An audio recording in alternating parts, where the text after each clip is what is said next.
Hi guys, welcome to Crafting with Curly Cues and day 12 of my Handmade holiday video series. It also happens to be the third week of my December guest designer spot with Paper Smooches. So I'm going to be making this adorable Christmas card, last one on Christmas Day here, using this Boom Bot stamp set. I think it's absolutely adorable. So I have gone ahead and stamped some of these images as well as a couple holly berries from these two additional Paper Smooches stamp sets onto some Nina's Solar White cardstock, and I used some VersaFine Black Onyx ink, and I used that because it's waterproof, and today I'm going to be doing some coloring with my blender pen. So you can see I have that really pretty silver Brilliance ink from Memento, and I'm going to take my blender pen here, and I'm just going to pick up some of that ink, and then I'm going to come in on my little robot, and I'm going to flick that in from the sides so that I get a little bit of shadowing and it's darker where I put the ink down, and then it'll fade out as it runs out on my pen into the middle. So this is my first time coloring with a blender pen. Mine just happens to be from close to my heart. There's a lot of different companies out there that you can get blender pens from. I know a lot of people use the Dove blender pen. And what it does is it's basically just a tip that allows you to like pick up ink and blend it in. So the way that I chose to use it was, as you can see, by basically watercoloring with it, essentially, is what I'm doing. So I wanted my robot to be shiny, and this was the only silver ink I had that had the metallic sheen. So I decided to give this a try because my blender pen is brand new and I hadn't used it yet. And I really love the way that this worked. Like, I wasn't sure how this was going to come out, especially since I'm only using one color. I'm not able to do any shading because I don't have any additional silver tones. This is the only silver that I have, but I think that it still worked really well to put it on the outside, and it kind of gives him a rounded appearance with the highlight being in the middle, and looks like he's got a little round metal body there. So I just thought it was super fun and a really easy, quick way to just put some ink down and color and not have to get out a whole bunch of different markers and pens. And you can see when I'm done, I just kind of scribble on the side there, and that's going to get the ink off of my pen. So for the puppy, I wanted to try and make it a little bit of a different shade. So I did come in and try this Platinum Planet, which is a gorgeous, gorgeous color, but it was almost too light for the white paper. So I just ended up going back to my silver. Hey, if it ain't broke, don't fix it, right?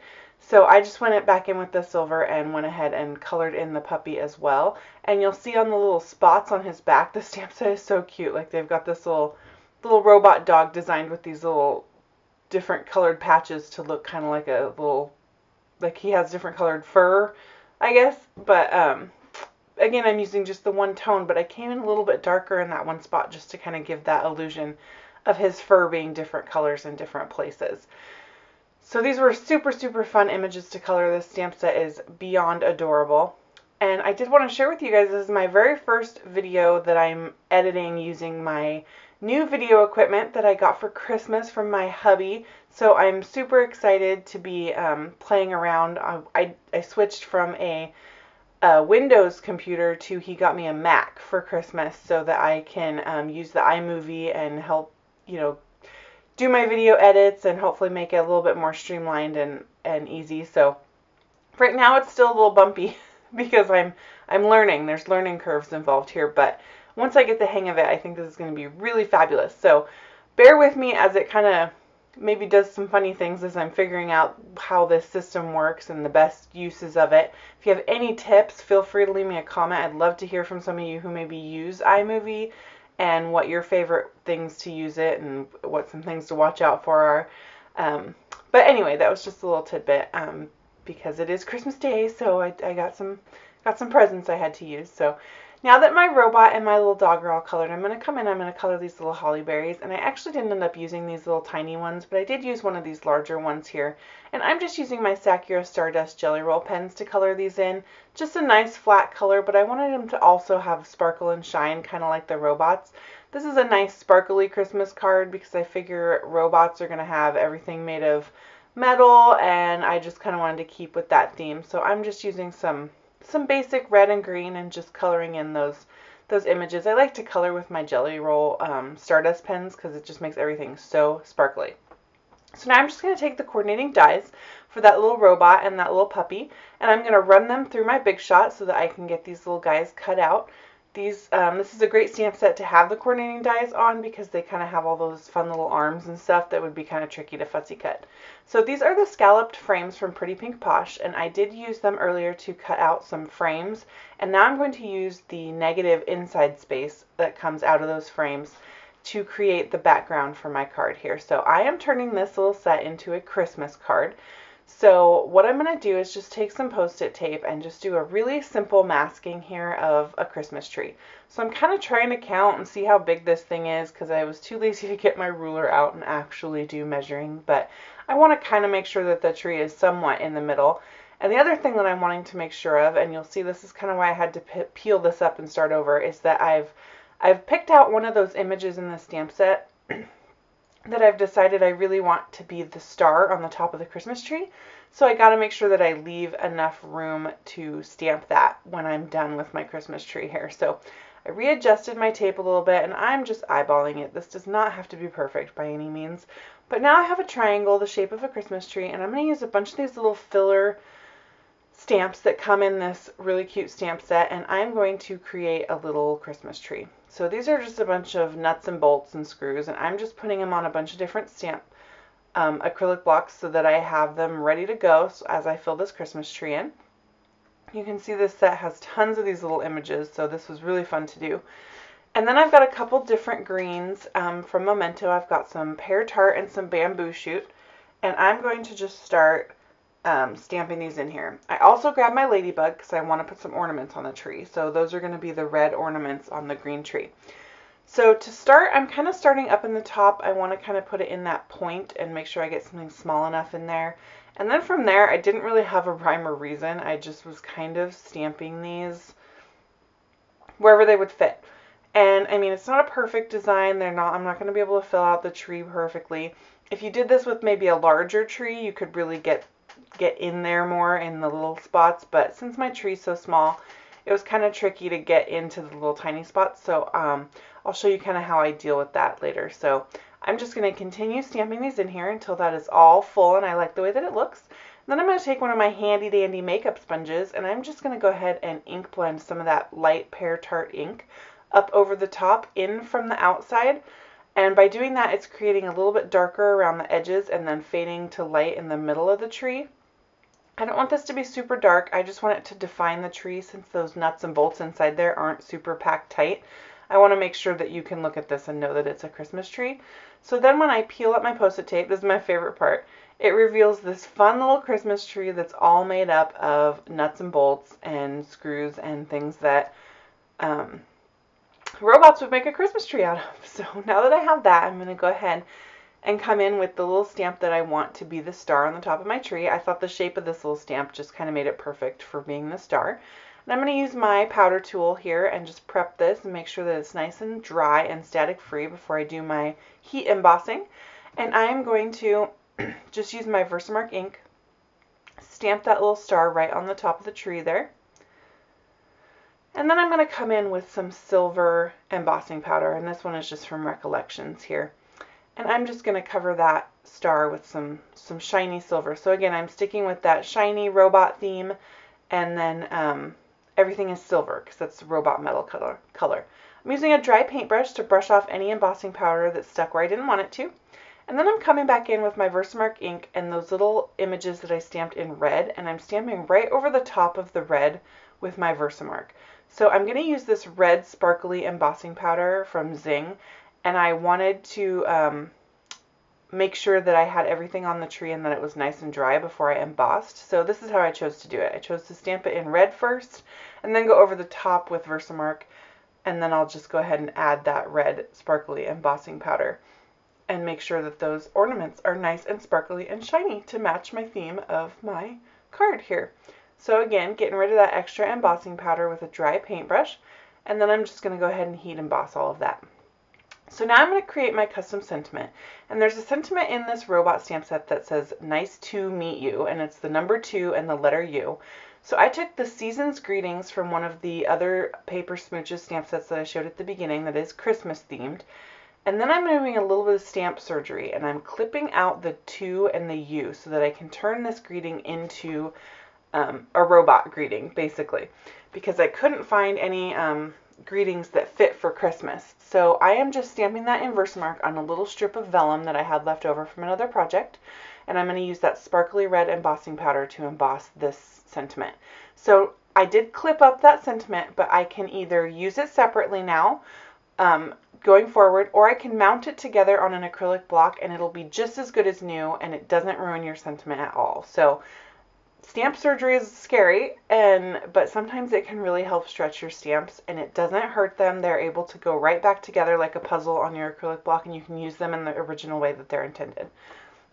So now I'm just assembling this card. I have a bunch of different pattern papers here, and I'm just going to first put down this really fun green plaid, and it is used my Lawn Fawn stitch rectangles, and I cut it to be the size of the front of an A2 card.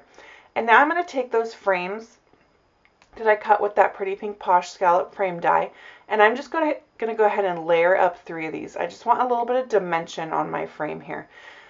And then you can see that the top layer of my frame was created with a silver glitter paper that is, again, going along with the theme of the card, the sparkly, glitzy, silver robot Christmas. And I'm going to put that one on top, and it perfectly covers up the other ones. And then this provides some dimension and strength to this die cut, and it just makes it pop off the page a little bit, and it just gives some really fun texture to the front of the card. So I'm just kind of trying to figure out where I want that, because I'm going to go ahead and do like inlaid die cutting with that tree and pop it in the middle. So first I'm going to put the frame down, so I make sure that I get that exactly where I want it. I'm using my Zig glue pen to do all of this. I find that that's the easiest way on these thin die cuts, just to get them to glue down. I'm just going to position that and just stick it down tight. And then I'm going to put some glue on the back of my tree, and I'm going to stick that right in the middle of that frame. And I do have to kind of poke in the corners a little bit because I did add that dimension to the frame, so I want to make sure that the insert goes all the way down onto the card and doesn't stay popped up where it kind of sticks in the corner. So I really like the way that this looks. I love the little shadow and dimension that the popped up frame adds. I think it's really super fun.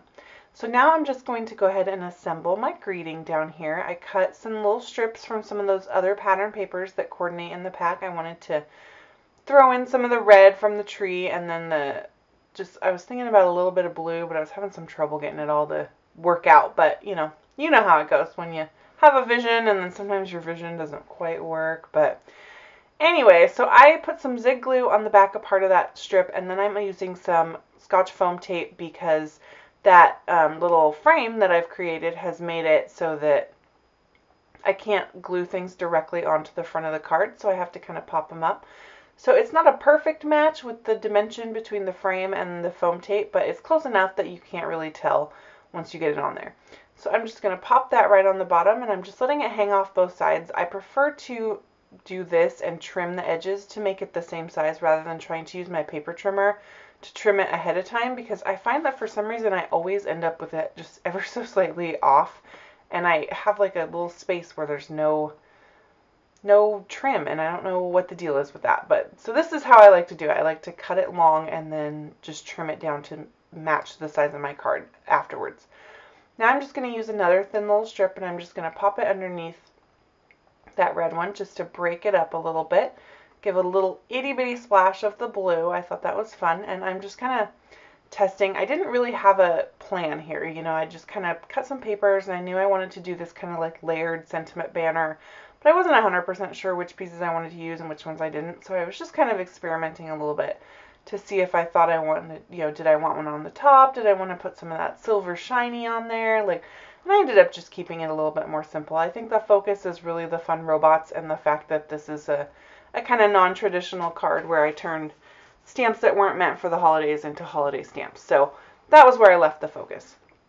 So to adhere this sentiment, I went ahead and took my glue pen, and I'm just putting a little bit of glue behind the words on the back of the vellum so that you can't see it when it is stuck on. I don't want to be able to see the adhesive through the front.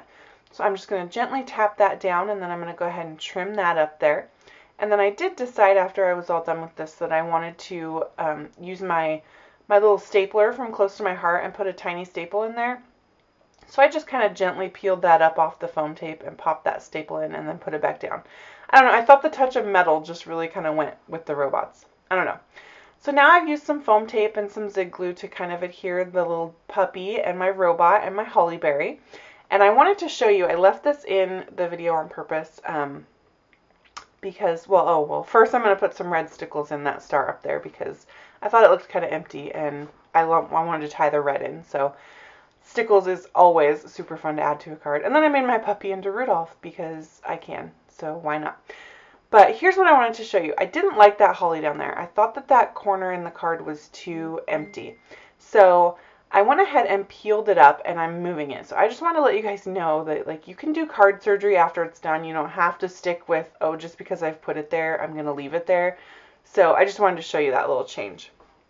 So now this card is pretty much done. Off camera, I did put some glossy accents over the robot and the dog, but you can see all the fun sparkle and shine on this robot Christmas card, and then on this close-up here, you can really see the glossy accents on that little robot. I think he turned out so super cute.